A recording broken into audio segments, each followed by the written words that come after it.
4, 3, 2, 1. Broadcasting live from the Newsmax studios, this is the Steve Malzberg Show. Be a part of the action by calling toll-free 1-877-Newsmax. That's 1-877-639-7629. Or email Steve at malzbergshow@newsmax.com. Here is Steve Malzberg.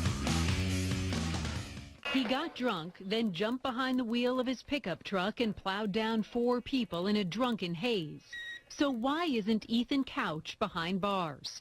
Keep in mind, he's just 16, too young to legally drive with any alcohol in his system. And in this case, his blood alcohol measured .24, 3 times the legal limit in Texas. Eric Boyle's wife and daughter were both killed. We had over 180 years of life taken, future life, not 180 years lived, but 180 years of future life taken. And 2 of those were my wife and daughter. It's heartbreaking, heart-wrenching. Welcome back to the Steve Malzberg Show. We talked a little bit about this last week, I do believe, where 16-year-old Ethan Couch, North Texas teen from an affluent family, was sentenced to 10 years of probation after he killed 4 pedestrians when he lost control of his speeding pickup truck while driving drunk. This after he and his friends were caught on video robbing a convenience store, I believe, of beer and alcohol. And he was sentenced by a judge to 10 years of probation after he confessed to intoxication manslaughter in the crash which occurred this past June. I want to put up, could we put up the, is she ready to go? Okay, we're joined right now, ladies and gentlemen, by a therapist who coined the term affluenza. Not influenza, affluenza. Affluenza was used by the defense here. They had a psychiatrist or an expert defense witness testify, psychologist, who said the boy suffered from affluenza growing up in a house where the parents were preoccupied with arguments that led to divorce.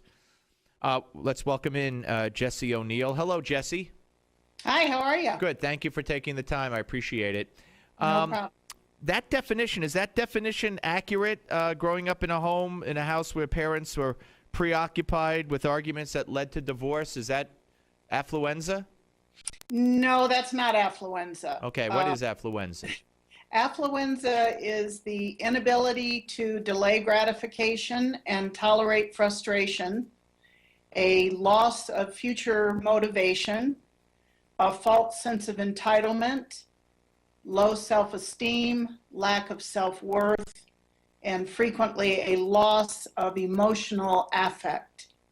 All right, so how would any of that enter into a defense of a 16-year-old who robbed a liquor store or a grocery store with liquor, whatever, got into a car with a bunch of his friends drunk and sped and killed 4 people? What part of that description enters into his defense in your view?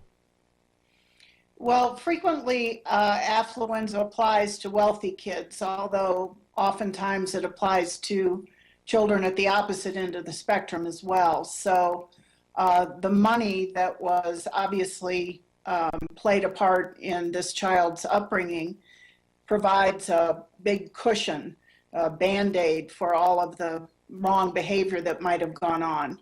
I call it the buyout principle. Parents that buy their children out of the consequences of their negative behavior. All right, but of the, not to interrupt, but of the, because I'm a little confused for my own edification, from the description of influenza that you coined.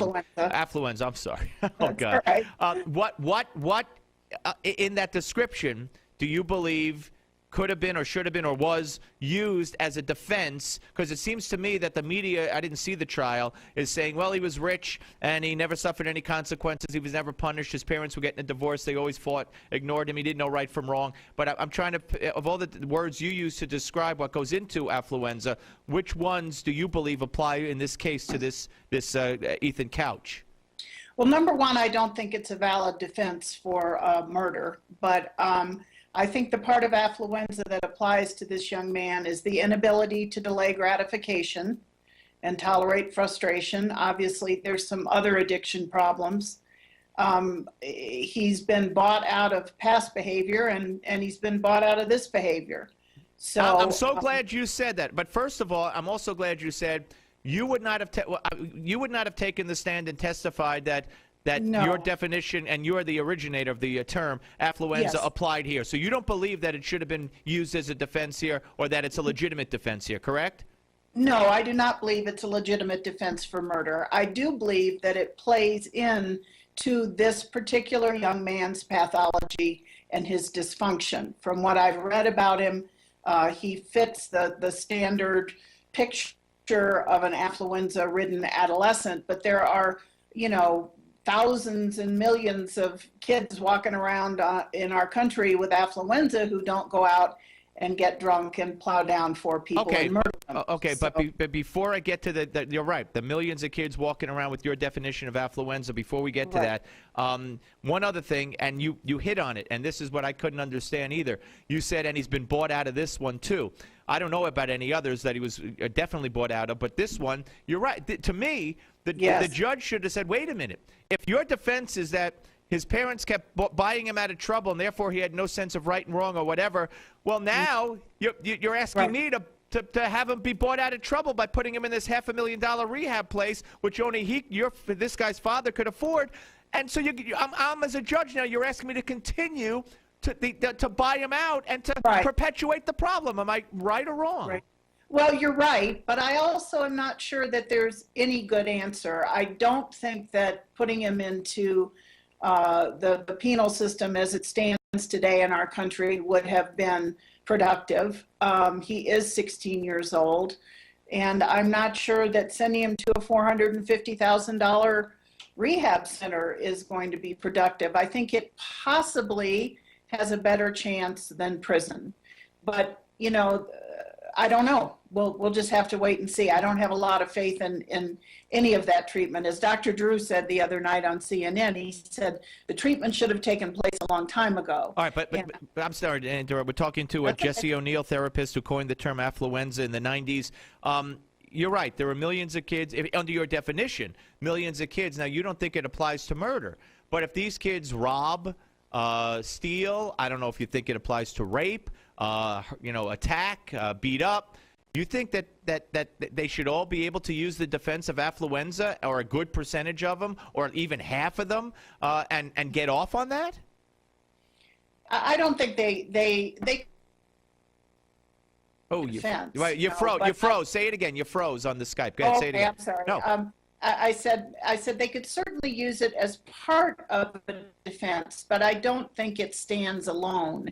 It's a contributing factor. The inability to delay gratification and tolerate frustration, which comes to a lot of our youth today because of the way our culture is set up, the never enough mentality, referencing ourselves on the outside, how much money we make, the type of house we live in, more is always better. But that applies to adults also. Exactly. Well, if we have people using that as a defense, then we're a lawless society. Right. Well, that's a whole nother topic. But yes, and so that's why I'm saying I don't think it is a standalone defense. I think it contributes to a lot of the dysfunction in our country in terms of drug abuse, alcoholism, credit card debt. I got one more. We only have 50 seconds. I hate to keep interrupting, but I want to get one more question in.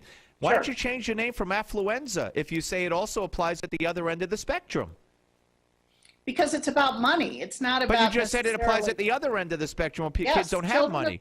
Children of poverty and children of affluence share the same personality traits. All right. Well, why pick on affluenza? Why not call it, put something in the middle or whatever? Change it based on one of the traits of affluenza. Why imply it's only affluent kids? It's not only affluent I know, but you're calling it affluenza.